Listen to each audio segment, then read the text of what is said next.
Сделавши обета коррепсу журналистства, и шифдруепш мартию фибер запсними пасит апснахунткара ахада ялхраза абжетарапа, урт ирлцшана апсна ахунткара ахадас далхуб Аслан Гяргипа Бжение. Добрый день, уважаемые коллеги.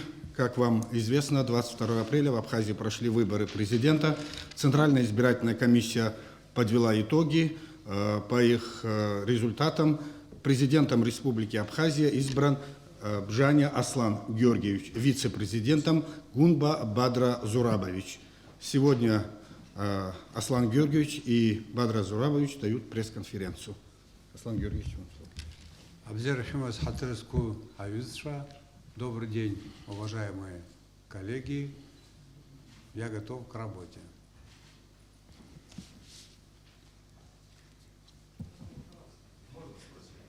Пожалуйста, ваш. РИА Новости, Виноградов Дмитрий.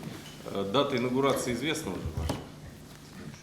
Дата инаугурации определена в законе на 30-й день со дня оглашения официальных итогов выборов. И по нашим подсчетам это должно быть 23 апреля 2020 года. Еще вопросы, коллеги. Нисфаршба, агентство Яшера. Начнете? Проблем в стране очень много. Какие будут главные шаги первые? Ну, главные шаги необходимо сформировать исполнительную власть. Это будут первые шаги. Потом уже приступим к решению других проблем. А их очень много. Я о них рассказывал неоднократно, поэтому не хотел бы повторяться.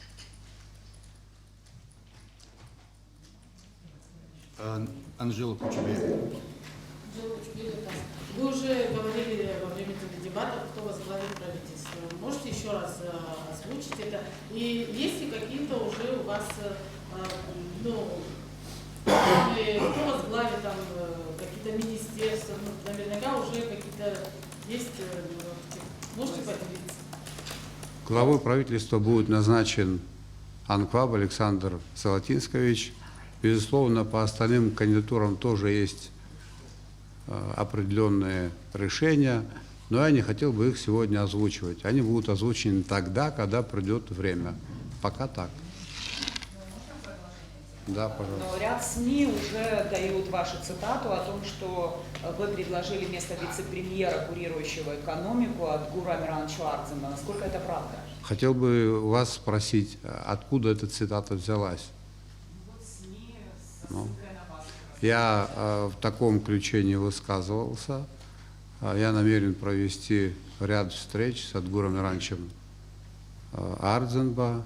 Мы еще предметно на эту тему не говорили. Поэтому то, что вы озвучили, не соответствует на этом этапе действительности. Наталья Шумгина.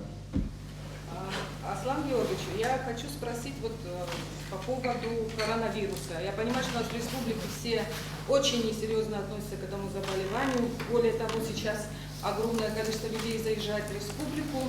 И у нас может ситуация быть намного хуже, чем в Италии. В вашей команде есть люди, которые могут этот вопрос как-то внести свои предложения по этому вопросу. Намерены ли вы в этом плане сотрудничать с исполняющим обязанности президента? Ну, я бы не сказал, что к этому вопросу у нас относятся безответственно. Это не соответствует действительности. Я вчера встречался с господином Бганба. Мы эту проблему обсуждали. Докладываю вам. У нас определено 4 медицинских учреждения, подготовлены койко-места. Более того, на границе установлен тепловизор. Завезены определенное количество медицинских препаратов, подготовлены мероприятия по пошиву вот этих необходимых масок и так далее.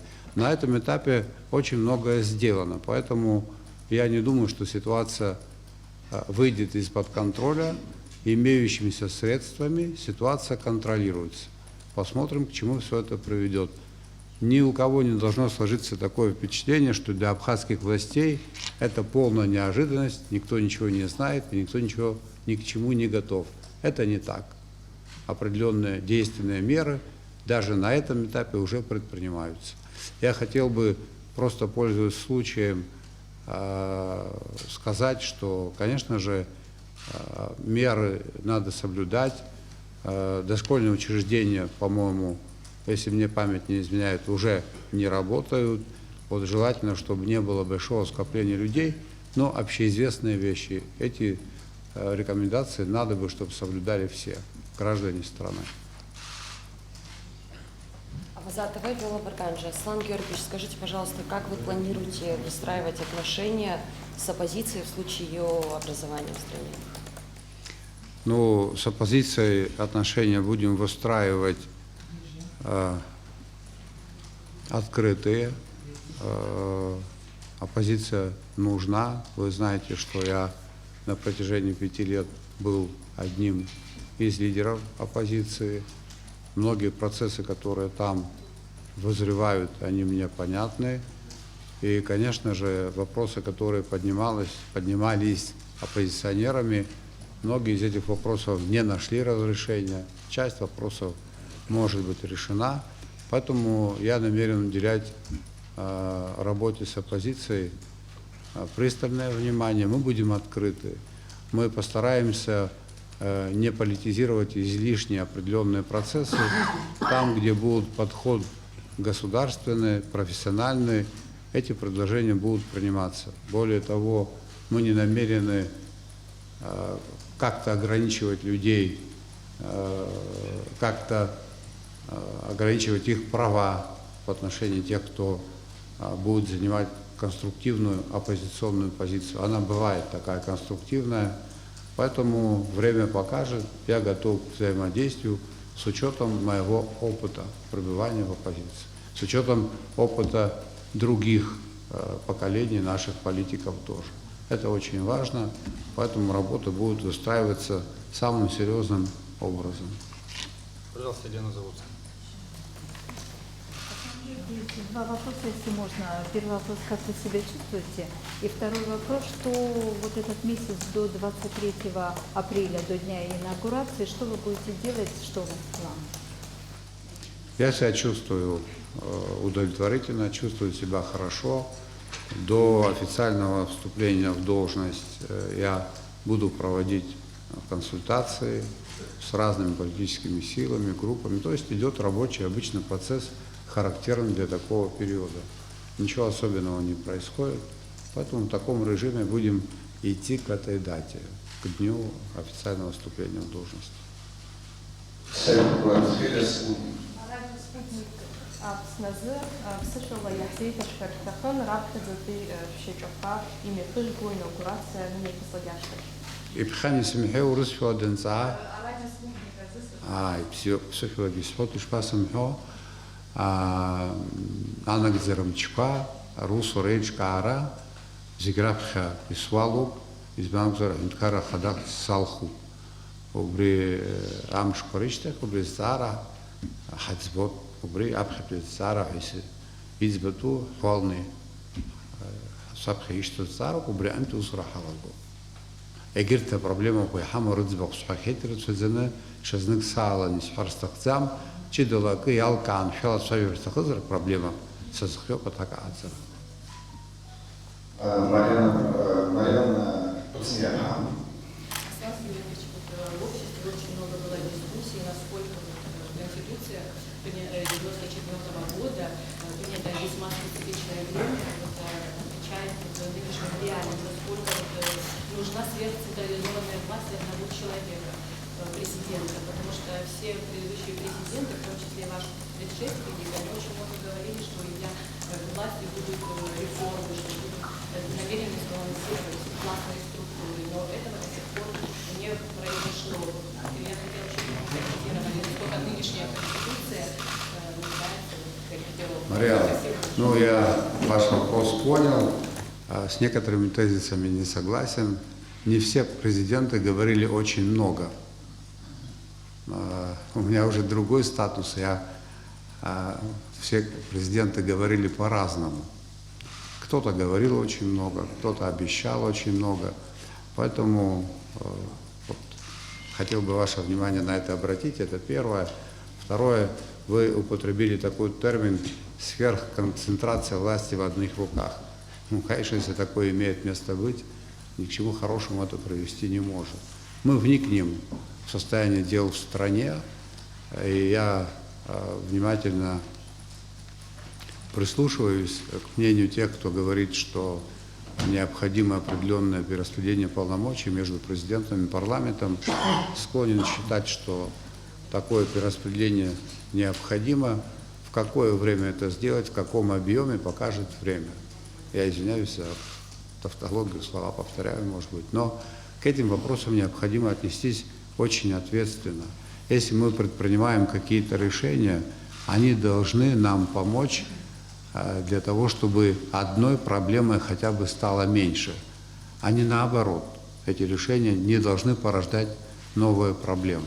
Поэтому Конституция – это фундаментальный документ, от этого документа зависит очень многое, и мы будем с учетом мнения специалистов, практиков, правоведов очень аккуратно относиться к возможным изменениям, которые в этот документ будут внесены.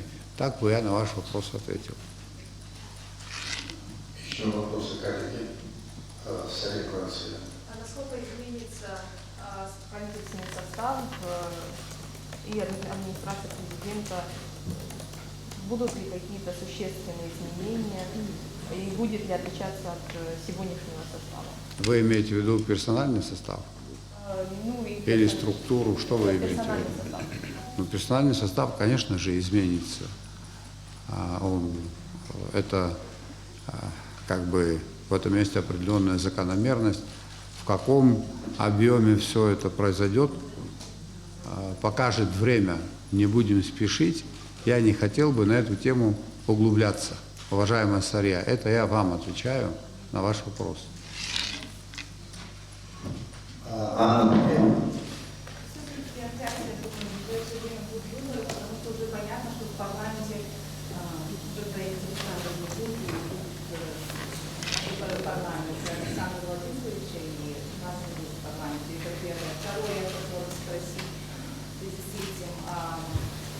Взаимоотношения президента и парламента поменяются, будут ли внесены законы в этом смысле, какие-то изменения в парламенте? Ну, сегодня в соответствии с нашими основными законами есть определенное разграничение полномочий между исполнительной властью и законодательной. Мы будем работать в рамках тех полномочий, которыми мы наделены. Но я неоднократно говорил, сейчас хочу повторить эту мысль. Любые преобразования, которые должны быть, безусловно, проведены в стране, требуют правового сопровождения. А что такое правовое сопровождение? Это прямое участие в этом процессе. Поэтому мы взаимодействие, конечно же, будем поощрять. Я бы не хотел, чтобы на ключевые вопросы жизни и деятельности нашего государства, на решение ключевых проблем у парламента и исполнительной власти были разные точки зрения. Конечно, тут не обойтись без полемики, тут не обойтись без разных точек зрения. Но в результате вот этой полемики, совместной работы мы должны выработать единые подходы и вместе их реализовать. Ни один существенный шаг в стране не может быть осуществлен без поддержки парламента. Это ключевой институт нашего государства, это институт, который определяет наши правила жизни, говоря простым языком. Поэтому я как депутат парламента, некоторые проблемы мне знакомы, как это мне представляется, видны пробелы по взаимодействию между исполнительной и законодательной властью. Мы это все будем восполнять содержанием, необходимым для того, чтобы страна развивалась в прогрессивном русле. Во время выступления, в предвыборной кампании вы говорили о том, что в случае вашего избрания сократятся количество ДТП. С каких мер в этом плане вы планируете начать? Мер будет очень много, об этих мерах я говорил. Эти меры носят общегосударственный характер. Это не только изменения в рамках одного ведомства, это изменения коснутся и некоторых правовых документов, и оргштатное расписание в некоторых случаях будет пересмотрено. Это коснется и функционала определенных ведомств, это коснется воспитательной работы, это коснется работы средств массовой информации.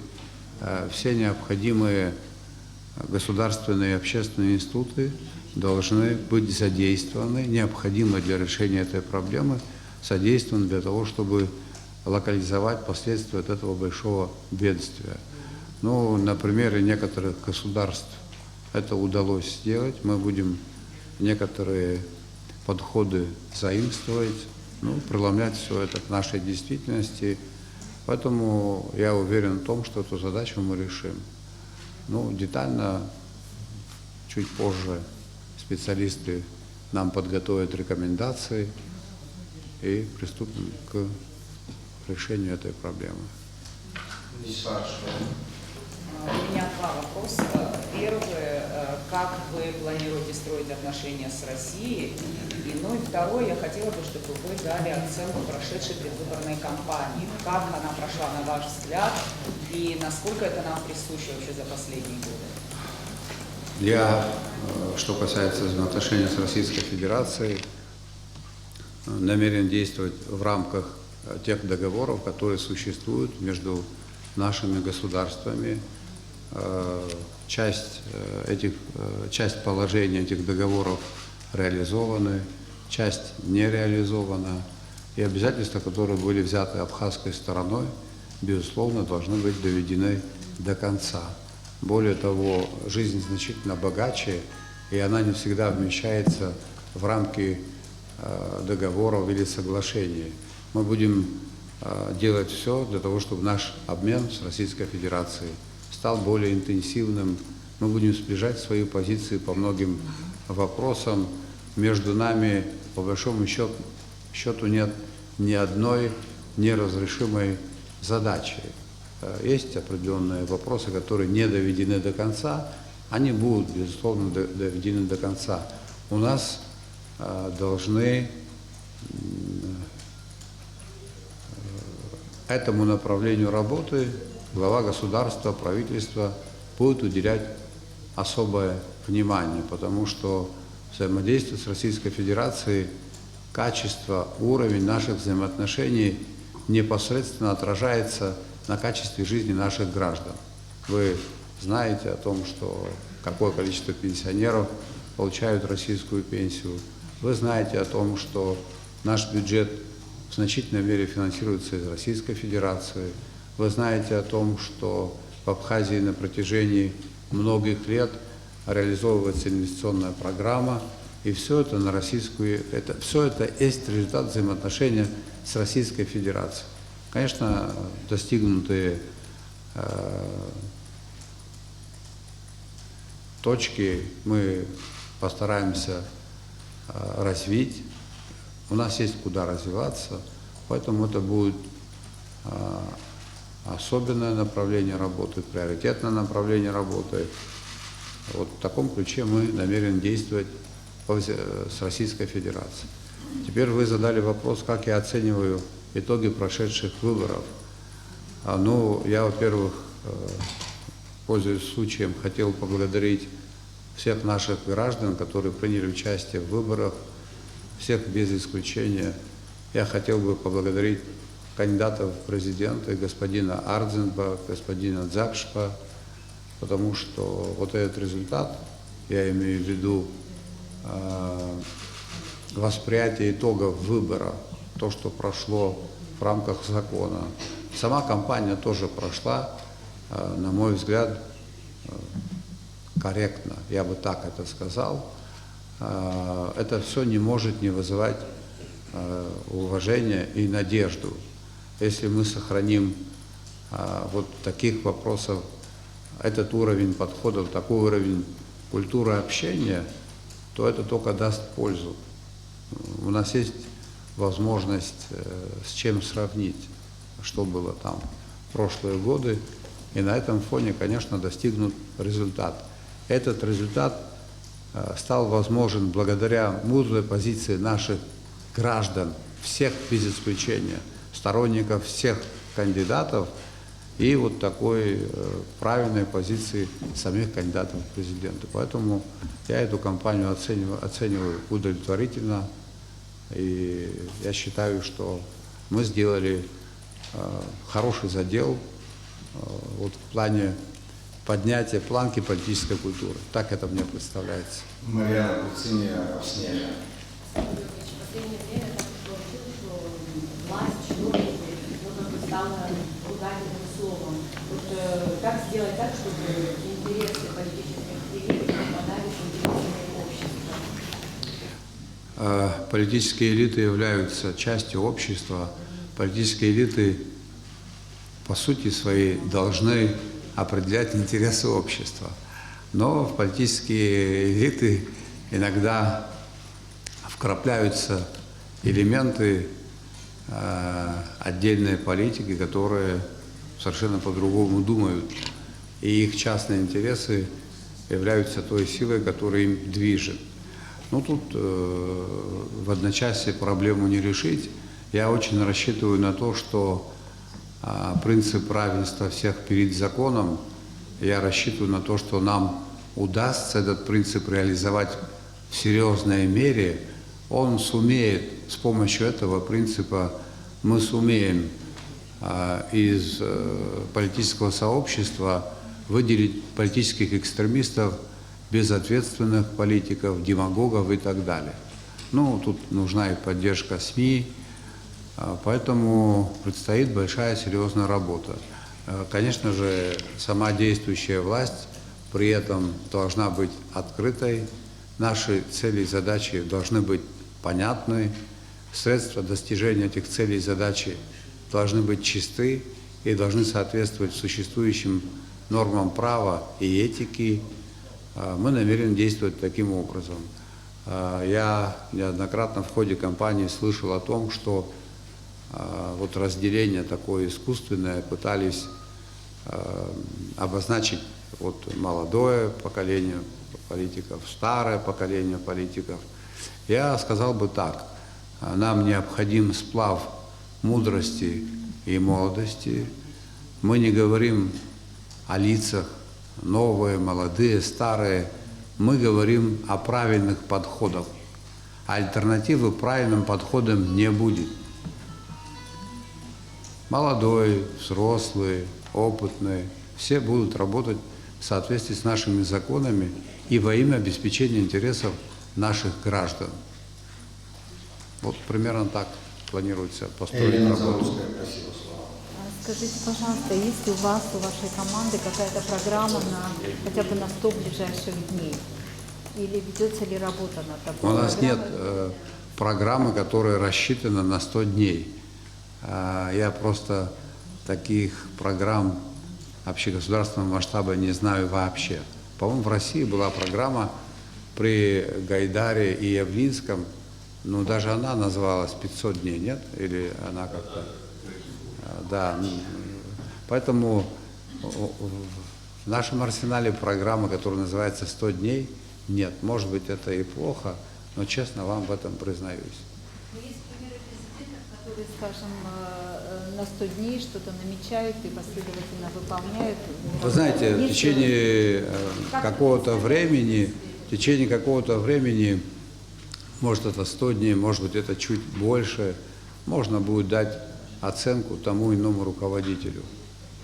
Потому что мы будем строить работу таким образом. Мы исходим из реальной ситуации и ни перед кем не собираемся ставить задачу, которая невыполнима. Но мы не собираемся пускать в самостоятельное и бесконтрольное плавание чиновников. Перед каждым будет поставлена задача, будут выделены ресурсы для решения этой задачи, будет определено оптимальное время Если человек будет соответствовать этим параметрам, значит, мы идем с ним дальше. Если не соответствует этим параметрам, значит, он ищет работу в другом месте.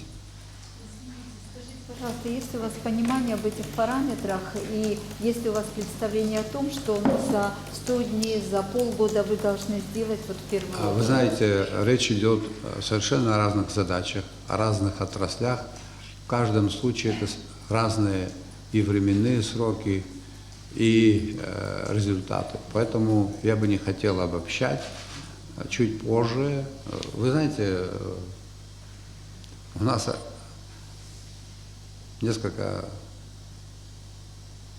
у нас везде проблемы. И в здравоохранении, и в образовании, и в культуре, и в спорте, в экономике, в правоохранительных органах. Нельзя всех мерить одной меркой. Везде будут разные подходы.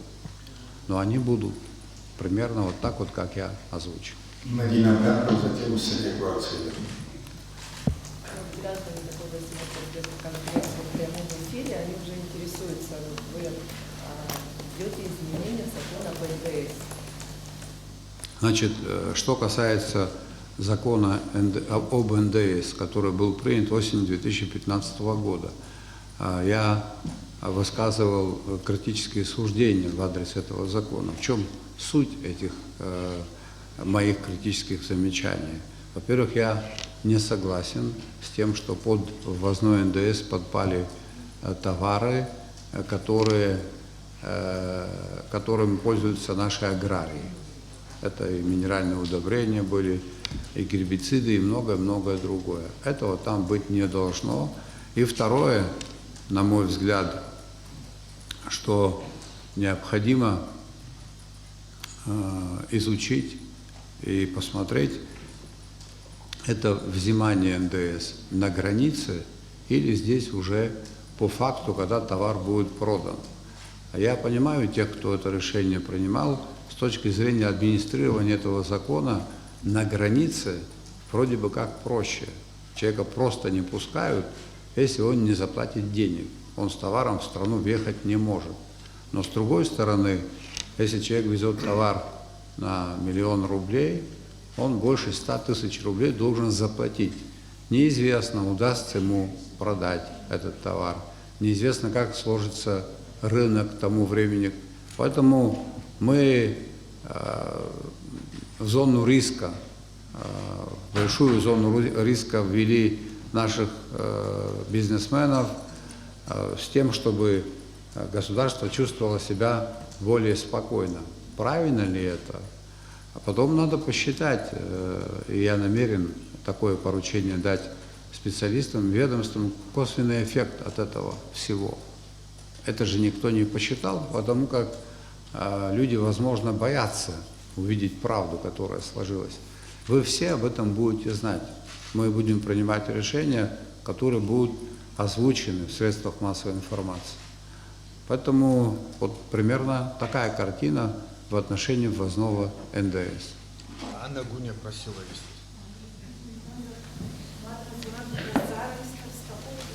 Выше.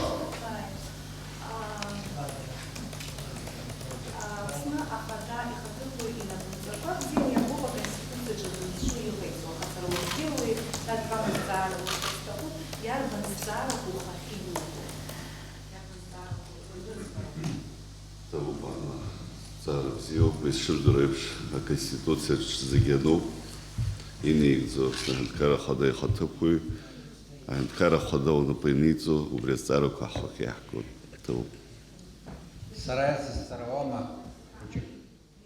А у нас ирашоп о проблемах убраяну амиштех ицеги и алот старапа подразурабычи непы янело. Уси алодера такой заш. Уи шерги штырт би ахцот ванза ханела.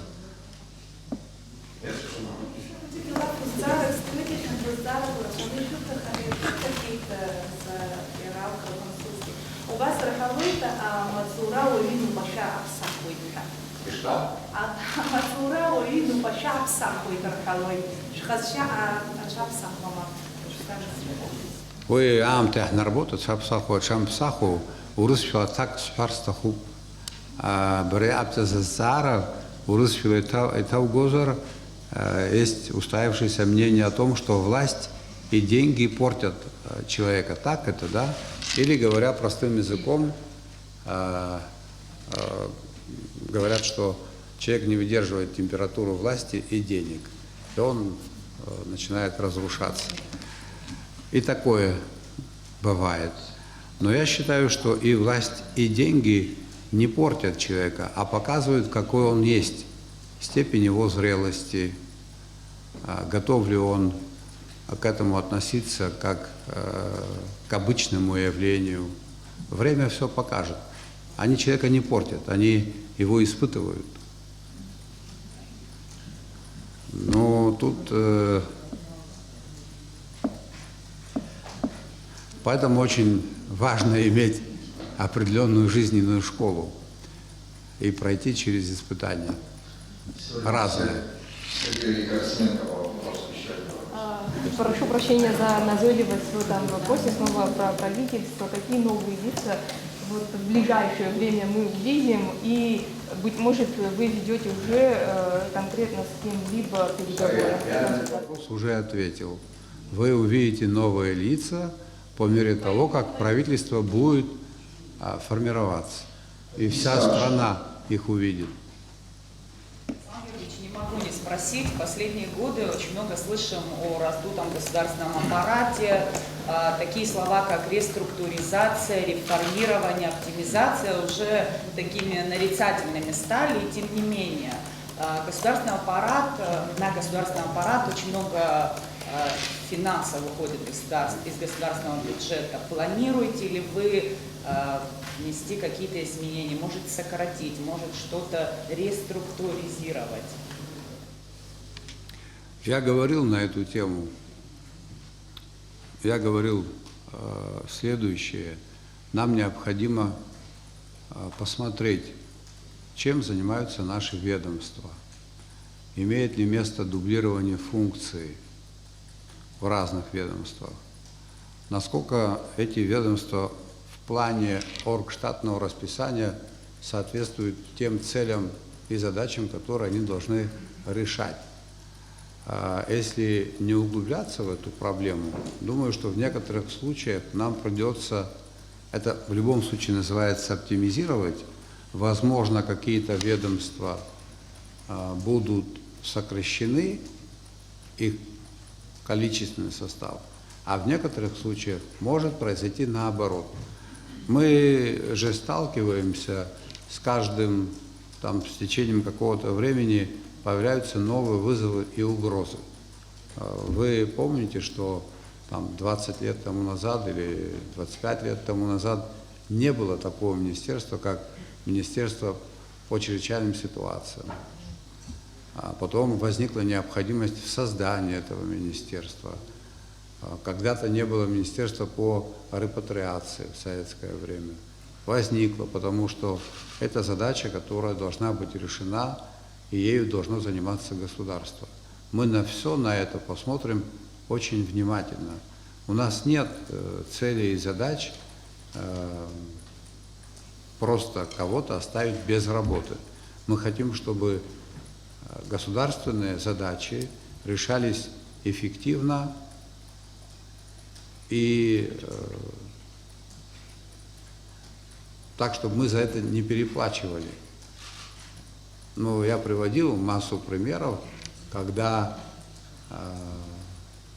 государственные деньги тратились неэффективно, порой преступно. И все это потому, что не было контроля, не было реакции со стороны правоохранительных органов, ну и многое-многое другое. Вот сейчас, насколько я проинформирован, у нас уже нет ни одного внебюджетного фонда. Так мне вчера сказали. Это так? Да, кроме пенсионного. Вот пошли на такую... Об этом говорили очень давно. И, наверное, это оправданная мера. Потому как там должны быть сэкономлены определенные средства и так далее. Централизована должна быть эта деятельность. Вот мы будем предпринимать шаги, которые будут направлены на решение тех или иных проблем, а не на их создание. Я уже повторяюсь, вот в рамках вот этих подходов будут определены количественные параметры министерств, их функционал, люди, которые там работают. Вот так вот это будет делаться. Анжела Кучперия просила слово. Александр Георгиевич, известно, что после инаугурации правительство уйдет в отставку, а по закону в течение 3 месяцев должен быть сформирован новый состав правительства. Исходя из того, что у нас еще и задерживается реализация инвестпрограммы, будут ли сроки сокращены? Ну, я думаю, что 3 месяца на формирование правительства точно не потребуется, но законодатель определял такие сроки, исходя из определенных соображений. Ключевые решения будут приняты очень быстро, а там дальше уже процесс будет продолжен. И сегодня идет работа по реализации инвестпрограммы. Государственные институты на этом этапе работают так, как они работали, ничего не приостановлено. И вообще мы должны выстроить такое качество контактов с Российской Федерацией, чтобы направления нашей деятельности не могли быть, им не могли мешать какие-то кадровые перестановки. Процесс должен быть необратимым, подходы должны быть универсальные, а смена команды или каких-то персоналей негативно на это не должно влиять. Так не должно быть. Спутник, еще один вопрос.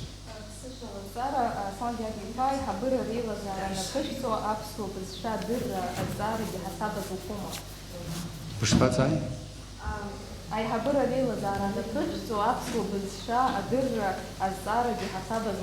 حد حمكوه زبان حمامي أبسو بزشا يسكو وبريش أنو حقوق شوية ناس وبري زبان شزنيك حقوق شوية كرات ستوما كراجر ختوما حرة خوما وبريش أنو بصالح نقو أبسخرة تخر يا أبسخر باجلا قالا برلمان تخينا حشتويت كرات ستوزر كراجر ختوزر وإذا تقول عايشة عروزر حريح تخوب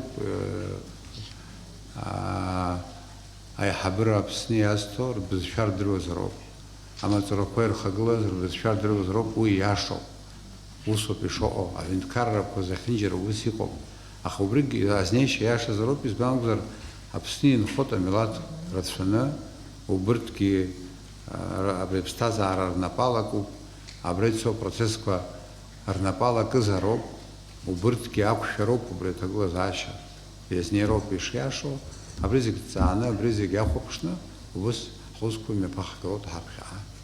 Наталья Шульгина, Абхазия. Иван Георгиевич, намерены ли вы усилить роль вице-президента и наделить его более серьезными полномочиями?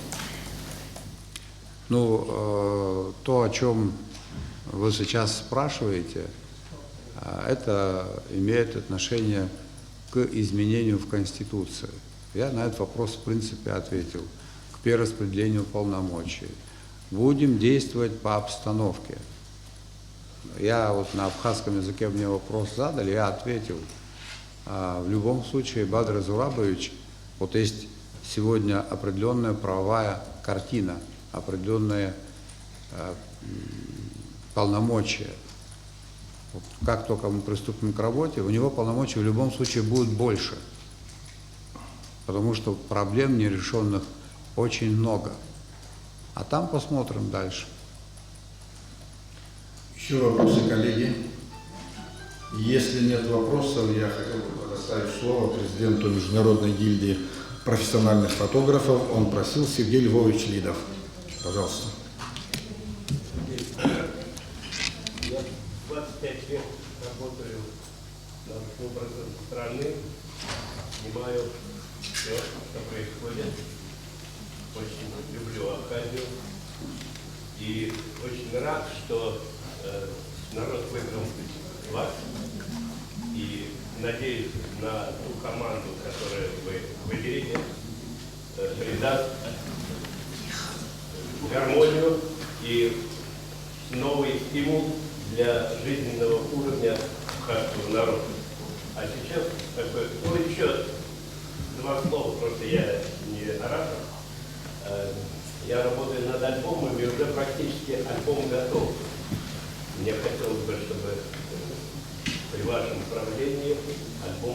правительству. И второе, я очень хочу сделать международную школу фотографий в Сухуми. Опыт такой есть, и я думаю, что фотографией занимается 90% населения, а профессионально тоже прекрасные есть фотографы, даже обладатели золотого глаза России. А сейчас я просто хочу вручить вам одну вещь, которую...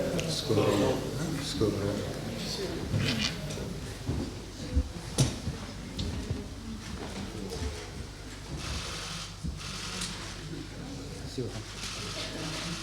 Я даже не знал, что такое существует. Да? Это у меня в службе госбезопасности. Да. Посмотрим на фотографа, сделаем карточку фотографии. Спасибо. Спасибо вам большое. Похож? Похож. Еще раз. Спасибо. Удачи. Спасибо. Надо же, вы так поберегли все это. Зара пашимам зеракреп со журналистша Аслан Гяргипабжани, Бадра Зураби Пагунбе Тауп Арахба. Я благодарю вас, уважаемые коллеги. Пресс-конференция избранного президента Абхазии Аслана Георгиевича Абжани и избранного вице-президента Бадры Зурабовича Гумба завершена. Благодарим всех за внимание. Спасибо. Спасибо. Тауп Гарадзе.